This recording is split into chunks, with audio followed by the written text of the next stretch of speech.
नमस्कार। BEd second year तृतीय प्रश्न पत्र और 5th यूनिट हम लोगों की चल रही थी। इसके अंतर्गत हम लोगों ने लास्ट समावेशन के बारे में पढ़ा था कि समावेशन कहाँ किस प्रकार एक शिक्षक को करना चाहिए। तो अब बात आ रही है सहयोग की। अब सहयोग यहाँ पर किस रूप में यूज होगा, सहयोग को हम कैसे यहाँ पर यूज कर सकते हैं और इसका क्या औचित्य है समावेशी शिक्षा के अंतर्गत। जो बात है समावेशी विद्यालय की जो सृजन करना है उसके अंतर्गत हम सहयोग को कहाँ पर यूज में लेंगे।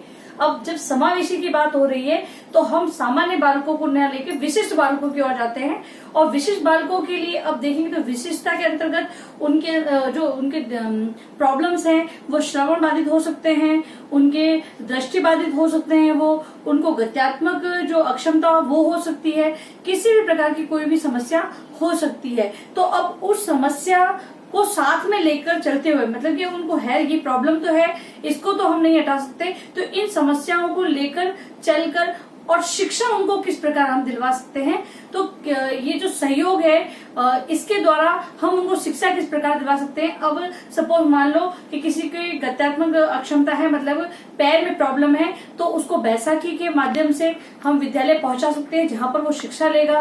व्हील चेयर के माध्यम से हो सकता है और वो थ्री व्हील वाला स्कूटर होता है उसके माध्यम से हम इनको शिक्षा दिलवा सकते हैं, मतलब कि इनको वहां अपने गंतव्य तक पहुंचा सकते हैं इनके माध्यम से। तो ये भी एक तरह का सहयोग होगा। अगर दृष्टि बाधित है या तो बिल्कुल ही, तो उनके लिए और तरह की मतलब कि जो इंस्ट्रूमेंट है उनका प्रयोग करके, या फिर अगर किसी को मतलब नंबर की प्रॉब्लम है, चश्मे में नंबर है उसकी वजह से अगर कम दिखता है तो उनके लिए चश्मे की वहां व्यवस्था करके और जो बोर्ड है उसकी भी मतलब अगर इस प्रकार की व्यवस्था करें कि उनको जो अक्षर है वो सही दिखाई दे, तो इस प्रकार का हम सहयोग वहां पर कर सकते हैं। तो अब एक बात आती है शिक्षक को किस प्रकार, एक प्रधानाध्यापक को और प्रशासन को किस प्रकार सहयोग करना है समावेशी शिक्षा को आगे बढ़ाने के लिए। तो हम अब देखते हैं इसके क्या क्या सोपान हमको अपनाने पड़ेंगे, किन किन सीढ़ियों हम एकदम से। अब देखो बात यह कि समावेशी विद्यालय अब खुलने लगे हैं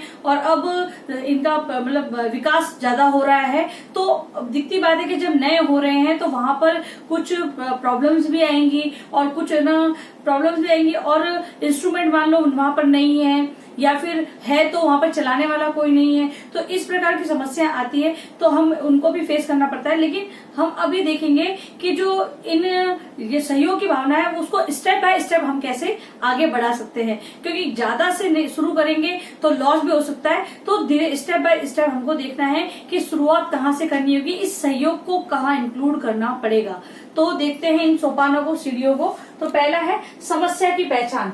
तो सर्वप्रथम क्या करना पड़ेगा, एक शिक्षक को इन बच्चों की जो समस्याएं हैं किसी भी प्रकार की हो, मैंने पहले बोला कि विशिष्टता ये समस्या किसी भी प्रकार की हो सकती है। इनकी विकलांगता जो कहते हैं हम, वो किसी भी प्रकार की होती है। दृष्टि बाधित हो सकती है, श्रवण बाधित हो सकती है, या फिर गत्यात्मक अक्षमता इनके अंतर्गत हो सकती है। तो एक शिक्षक को क्या करना है, समस्या का पता लगाना है।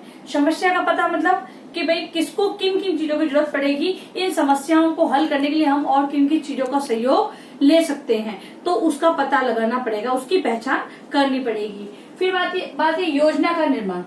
अब जब समस्या का पता लगाया जा चुका है कि ये समस्या है, इतने बच्चे इतनी कक्षा में ऐसे बालक हैं, उनकी हम लोगों ने एक पूरी लिस्ट बना ली है, तो अब हमें एक योजना बनानी होगी कि कितना तो स्कूल व्यय कर सकेगा, कितना हम कितनी भामाशाओं से या उद्योगपतियों से सहायता ले सकते हैं, और फिर ये जो अपनी कमेटी है उनके बारे में उनसे हमें चर्चा करनी होगी कि इतने इंस्ट्रूमेंट है, इतने बच्चे हैं, इतने इंस्ट्रूमेंट हमको लाने हैं। तो इस प्रकार की योजना का निर्माण करना होगा। फिर बात आती है समस्या के लिए उपकरण का ज्ञान।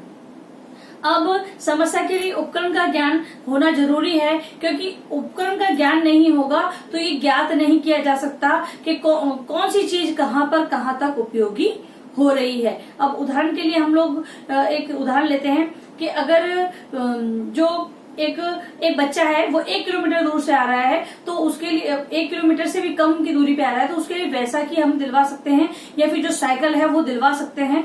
लेकिन अगर उससे भी अगर ज्यादा दूरी से कोई बालक आ रहा है तो उसको सहयोग के लिए हमें क्या दिलवाना पड़ेगा, स्कूटर की व्यवस्था वहां पर जो इन बालकों के लिए विशेष स्कूटर वगैरह होते हैं उसकी व्यवस्था करनी होगी, क्योंकि वो बहुत ज्यादा दूर से आ रहा है तो उसको इस प्रकार के स्कूटर। तो ये कमेटी जो बैठेगी, योजना जो निर्माण होगा, तो वहां पर इनमें विचार विमर्श होगा और ये बात रखी जाएगी कि भाई कौन बच्चा कितनी दूरी से आ रहा है तो उसको किस प्रकार के इंस्ट्रूमेंट की आवश्यकता होगी। तो ये उदाहरण था एक प्रकार का। फिर बात आती है विद्यालय की आर्थिक स्थिति। अब विद्यालय की आर्थिक स्थिति तो बात वही है कि देखो, अगर इंस्ट्रूमेंट लाने हैं, जरूरी भी है लाना, तो एक तो पहले हमें क्या देखना पड़ेगा, विद्यालय की आर्थिक स्थिति, विद्यालय के पास जो कोष है उसके अंतर्गत धन व्यय करने के लिए कितना है। फिर अगर हो सकता है कोई आसपास का व्यक्ति है वो जो सहायता प्रदान करना चाहता है उनसे हम सहायता ले सकते हैं, और भी भामाशाहों से सहायता ले सकते हैं, क्योंकि गवर्नमेंट है वो हर स्कूल को पर्याप्त धन ही उपलब्ध करवा सकती है। आप चाहो कि हमारे यहाँ ज्यादा विद्यार्थी हैं इस प्रकार के तो हमको ज्यादा इंस्ट्रूमेंट मिले, तो वो पॉसिबल नहीं होता है, तो हम इस प्रकार भामाशाहों द्वारा हम सहायता ले सकते हैं। तो विद्यालय की आर्थिक स्थिति यानी धन की स्थिति को हमको ध्यान में रखकर ही इंस्ट्रूमेंट मंगवाने पड़ेंगे। फिर है उपकरणों का चुनाव। अब उपकरणों का चुनाव, अब जो हमें ये देखना है कि उपकरण है जिनको ज्यादा जरूरत है, जिनके लिए मतलब कि जिनका कार्य इनके बिना नहीं हो सकता, मतलब कि जिनको ज्यादा सहयोग की जरूरत है उन्हीं के लिए मंगवाया जाए और उन्हीं का चुनाव किया जाए जो इनके लिए परफेक्ट हो, इनको सहयोग प्रदान कर सके, किनको, जो विशिष्ट बालक है उनके लिए। इस प्रकार हमें उपकरणों का चुनाव करना होगा और आपस में विचार विमर्श करना होगा। फिर बाद में तो ध्यान भी रखना होगा कि भाई ये जो इंस्ट्रूमेंट है वो कहाँ तक उपयोगी सिद्ध हो रहे हैं। फिर बात आती है उपकरणों के प्रयोग का प्रशिक्षण। अब जो उपकरण लाए गए हैं उनका उपयोग, मतलब कि उनको यूज में कैसे लेना है, तो वो बालकों को प्रशिक्षण देना होगा, या तो कम समय के लिए या ज्यादा समय के लिए भी प्रशिक्षण, अगर मतलब जरूरत है तो ज्यादा समय के लिए और जरूरत नहीं है तो कम समय के लिए उसको प्रशिक्षण देना पड़ेगा। उनको बताना पड़ेगा इसका उपयोग किस प्रकार करना है, क्योंकि अगर उनको उपयोग करना नहीं बताएंगे तो वो उस चीज का करना मतलब कि उपयोग करना सही प्रकार से नहीं कर पाएंगे और वो चीज इस मतलब कि खराब हो जाएगी, या फिर उसका गलत उपयोग होने से वो क्षतिग्रस्त भी हो सकती है, उसको नुकसान भी पहुंच सकता है, बालक को भी पहुंच सकता है और उस इंस्ट्रूमेंट है उसको भी नुकसान पहुंच सकता है। तो इस प्रकार हमें क्या करना पड़ेगा, ध्यान रखना पड़ेगा, प्रशिक्षण देना पड़ेगा। जो इस चीज को यूज कर रहा है उस बच्चे को इस प्रशिक्षण की आवश्यकता होती है, प्रशिक्षण देना पड़ेगा। फिर है मूल्यांकन। अब मूल्यांकन में क्या लेंगे, मूल्यांकन में आता है कि जो उनको हमने सामग्री या सहयोग की जो वस्तु या प्रविधि उपलब्ध करवाई है वो कहाँ तक सही है, मतलब समय समय पर हम जांच करेंगे कि वो चीजें सही। अगर एक बार हमने सारे सामान मंगवाया, एक 1 ईयर के लिए वो सामान मंगवाया कि इतने बालक है इनको सामान दे दिया, लेकिन अगर वो सामान सही नहीं है तो क्या नेक्स्ट ईयर वो सामान मंगवाएंगे, तो नहीं मंगवाएंगे। तो मूल्यांकन तो हो जाएगा उसका, मतलब हम देख रेख करेंगे, देख लेंगे उस चीज को कि वो कहाँ तक सही है, तो फिर उसको नेक्स्ट ईयर नहीं मंगवाएंगे, और वो सही है तो आगे भी उसका उपयोग जारी रहेगा। तो उसका मूल्यांकन जरूरी है, उसकी जांच जरूरी है। फिर बात आती है सुझाव की। अब ये सुझाव शिक्षकों द्वारा भी हो सकते हैं, किनके लिए, सहयोग के लिए, जो सहयोग दिया जा रहा है, सहयोग के लिए जो इंस्ट्रूमेंट यूज किए जा रहे हैं, विधि प्रविधियां यूज की जा रही है, जो टेक्निक, जो बच्चों को पढ़ाने के लिए ब्रेल लिपि वगैरह इस प्रकार का कुछ भी, मतलब कि जो अंधे बच्चे उनके लिए तो इसी प्रविधि का उपयोग करेंगे ना। तो जो है तो उनसे संबंधित कोई सुझाव है तो शिक्षकों को देना है कि भाई कहाँ तक वो सही सिद्ध हुआ है या नहीं हुआ है। फिर जो अध्यापक या प्रधानाचार्य है वो अपनी मतलब कि सुझाव दे कि भाई हम आगे और क्या कर सकते हैं इनके लिए, इस प्रकार से। फिर कमेटी की बात आती है, जो समिति होती है जो विद्यालय की, उनके द्वारा भी सुझाव दिए जाने चाहिए कि जो हमारे द्वारा ये चलाया जा रहा है, सहयोग से संबंधित जो प्रविधियां चलाई जा रही है वो कहाँ तक सही है या नहीं है। तो इस प्रकार से ये हम लोग सहयोग को इस प्रकार हम देख सकते हैं। फिर आता है प्रश्न, गृहकार्य प्रश्न। सहयोगी प्रविधियों से आप क्या समझते हैं, इनके विभिन्न सोपानों के बारे में बताइए।